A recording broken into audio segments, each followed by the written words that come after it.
If you're listening to the audio-only version of this, welcome back. If you're watching a YouTube video of this, great. I would say click on my ads, but there's no ads. I'm not sure enough to listen to watching. Don't forget to like and subscribe. So, God, I hate YouTube. You know the worst thing about YouTube is? It's the beginning of every video. And I just want to see one quick thing. I want to see them replace a washer in this faucet. At first, I've got a 20-minute intro of somebody saying, "Hi, I'm DIY Steve," and there's a big song, and then there's the big, "Don't forget to like and subscribe." Okay, anyway, so I have certain problems, and you get to know more and more about them as you take more and more classes with it. Anyway, let's talk about transformations.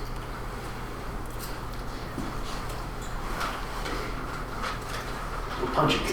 Don't punch it. Okay, so sometimes we look at our EDA, just look at software data analysis. And you know what? When you do EDA, when you actually just look at your data and you make some graphs, and you make some charts, you get some means, do some set leaf plots, all that great stuff, you should know what happened already.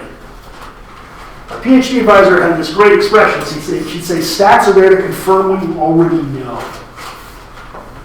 Right? You should look at something and go, oh, these two groups differ. They must differ.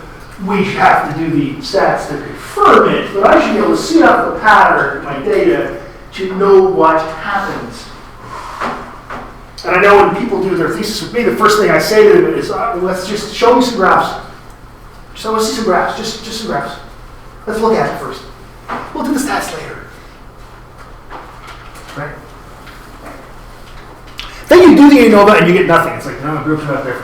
And you look at your graphs and you say, no, one group is way up here, one group's down here, down here. There's definitely a difference. Why aren't we detecting it? Right? So why aren't we detecting a difference? It's obviously there. The hell's going on? It's probably a violation of an assumption. More often than not, that's the issue.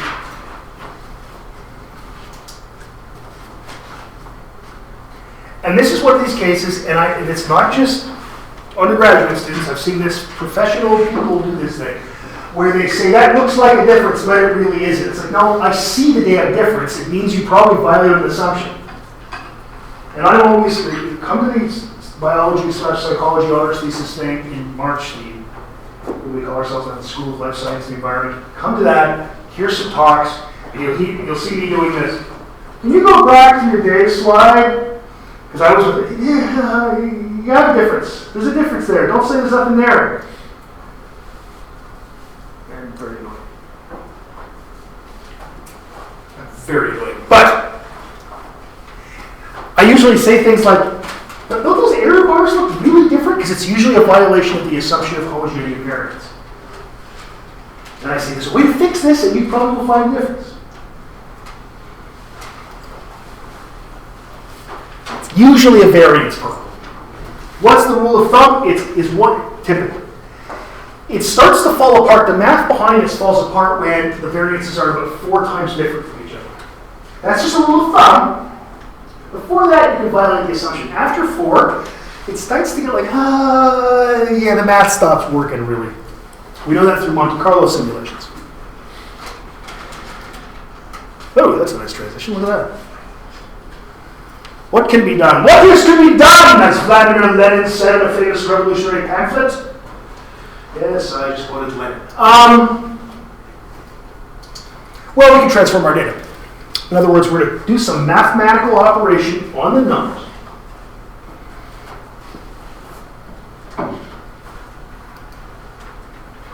Right? That's what we're going to do, some mathematical operations. We would not lose the original numbers by doing this. So if I say to you, I'm going to multiply all the numbers by 9/5 and add 32.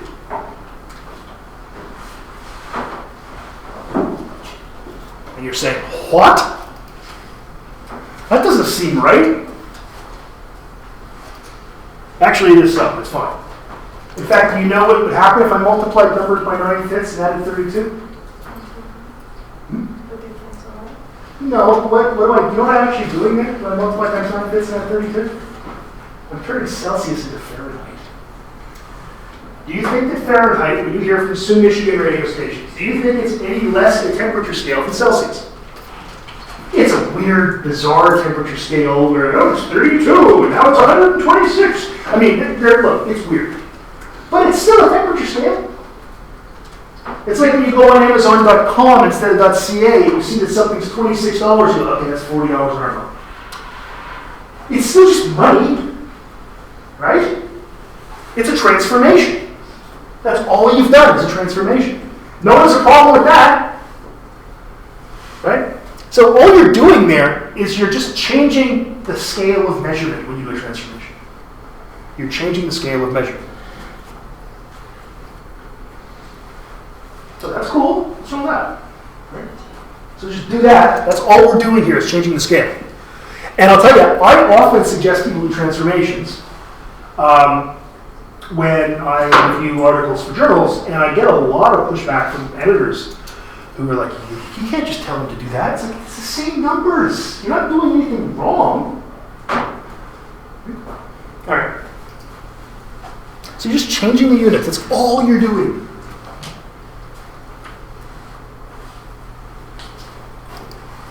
I do like that transition. It's so nice. So the first one I can think of is the log transformation.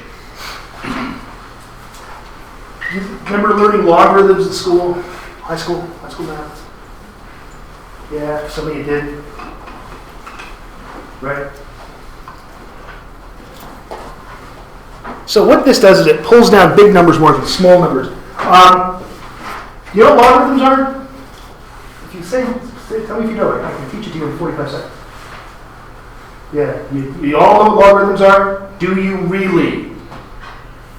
I don't believe you. So, it's logarithm to the base of something, so log base 10, for example. Just do a little bit of erasing here. So, of 1,000 is 3. Log 10 of 100 is 2. Log 10 of 10 is 1, etc. It's the exponent. See, 10 squared is 100. So log of 10 is 2. And you can do the base of anything. You can do base 10. You can do base 2 if you wish. Base 5, I don't know. Whatever the hell you want. Your calculator likely has a function on it that says log.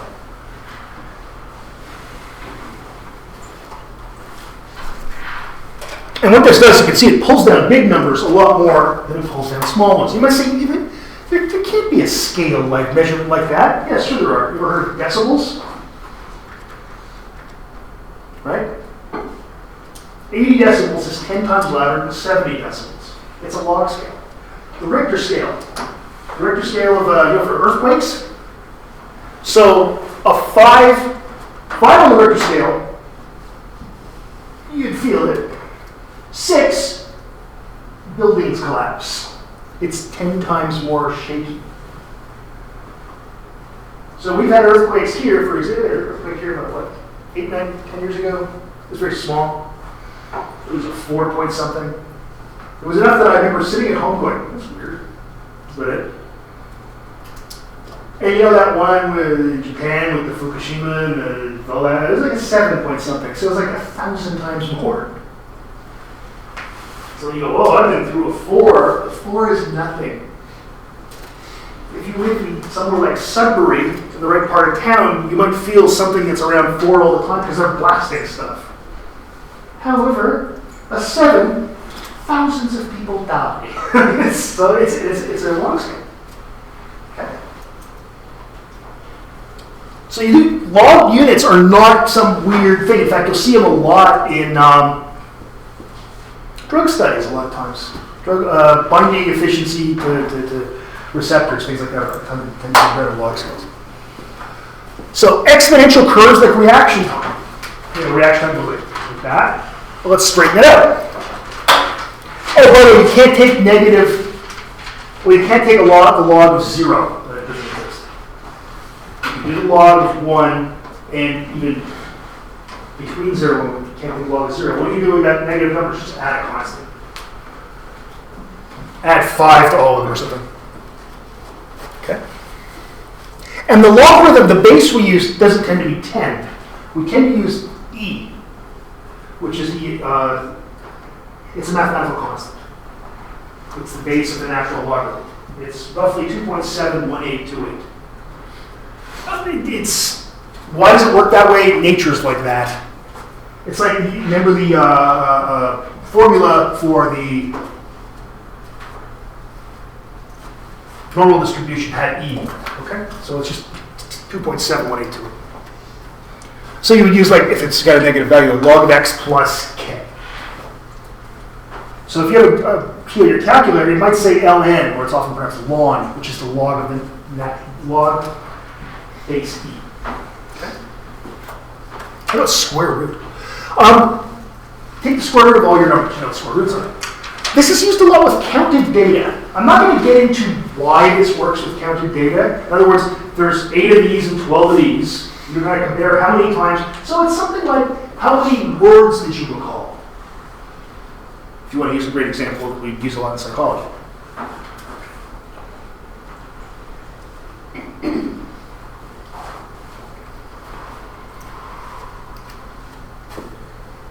And this, in fact, works when the means are proportional to the variances. This is one of the cases where, as the mean gets bigger, the variances get bigger at a constant rate.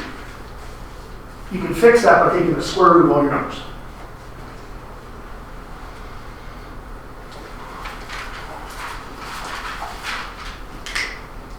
But at a constant first, if you might end up with a negative number, you can't take the square root of a negative number. So at a constant. No big deal. Reciprocal. Flip it over, right? So 2 becomes a half, 5 becomes a fifth. Just take the reciprocal of something. So this is going to make the range a lot smaller, typically. So the variances are going to get smaller. You say, wait, now taking the reciprocal, that seems a little weird. You ever heard of what, there's a elapsed time, how long you've done something for, time to run through a maze, for a rat. And if you take the reciprocal of it, you're actually just getting its speed. Oh, that doesn't seem wrong at all, does it?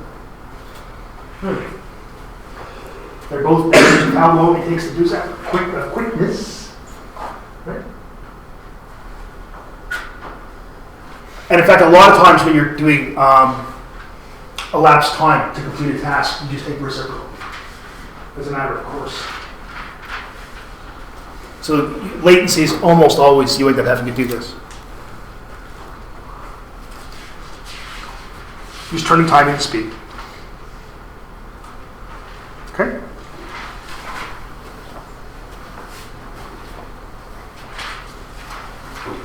Good stuff. Okay, now it gets a little weird. Because now we're starting to get into stuff you probably can't remember from high school, which is like taking an arc sine or something. Dude. You use this with proportions or percentages. Again, I'm not going to go into the reason why this happens, why it works, but suffice to say, with proportions or percentages, you tend to have a whole lot more numbers in the middle than you have at each end. Okay? Right? Because very few people, or rats or whatever, get 0, and very few people get 100, or rats or whatever. A lot of people get somewhere in the middle. What you want is that to be more uniform. Arc sines do that. Stretches out both tails and pulls stuff from the middle. Okay.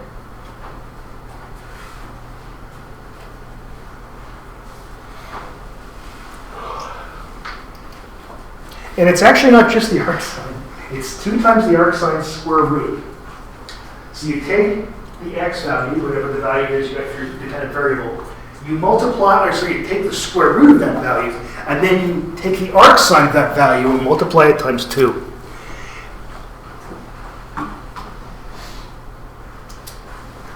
And I've had this happen. A student of mine years ago, we looked at her data, nothing had happened, well, something had happened. We looked and said, yeah, this seemed to have worked. And then she said, but I didn't find a significant value. I said, well, did you do an arcsine square root transformation? And she looked at me and she said, I don't know what that means. I said, you didn't pay attention in my class, did you? Go back downstairs, and you can add all these when you do, you can transform data in SPSS, PSPP is the same thing. You can do an arcsine transformation. You just basically type it in, it'll do it, and then do the analysis on the transformed data, and it worked. Yeah, you know what though?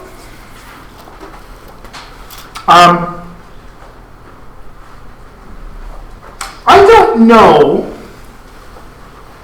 what 2 times the arcsine square root of 100 is. Or 1.0. I just don't know. I know what 1.0 means in a proportion. It means all of them. I know what 0.5 means. It means half of them. I don't know what 2 times the arcsine square root of 0.5 is. I just don't know it. Why would that be something I would know? So when you present data, you present your original untransformed data, but you note in your method section or results section that you analyze the transformed data. Okay? So when do you do this? And the answer, first of all, is not every opportunity you get. You don't always do it.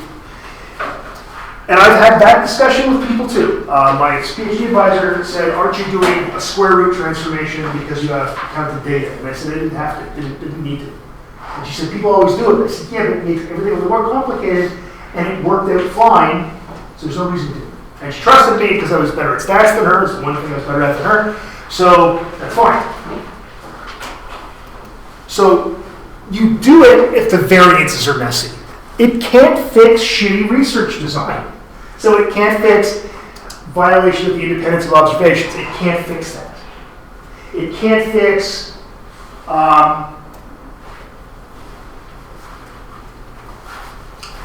there being other sources of variation other than the model that you have. It can't fix that. But what it can fix is violation of the assumption of homogeneity variance. That's what this thing can fix. That's the beauty of it. And that's what most of the problems are, because most people don't design shitty experiments. And you can use the rough guidelines I've given you today as which one to use, right?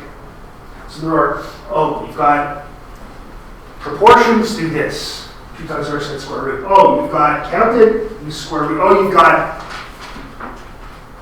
elapsed time, do the reciprocal. Things like that. Those are pretty typical things. And frankly, you know what? This might end up being the most useful tip you get in this whole course, because maybe when you're off in graduate school in a couple of years and you're collecting some data and trying to analyze it, you might go, oh, I should do that transformation thing. You can go back and look and see this. Pretty straightforward. Right. However, if your data don't violate assumptions, or they don't violate enough that it screws up your analysis, don't transform your data. It's not something you have to do. It's you do it when you have to. Right? But it's not like it's wrong. And it's not like it's cheating in any way.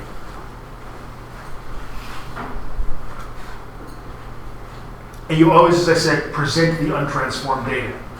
So when you show me percentages or proportions, I know what those mean. I don't know what 2 times the arcsine square root of 0.75 is. I just don't know what that is. I can't. I don't have a freaking sine table in my head. I don't have, trigonometric tables in my head. I don't know what they do. Questions about this stuff? Okay. Next time we'll actually get into the exciting stuff, which is factorial analysis of variance. Thank you, everyone.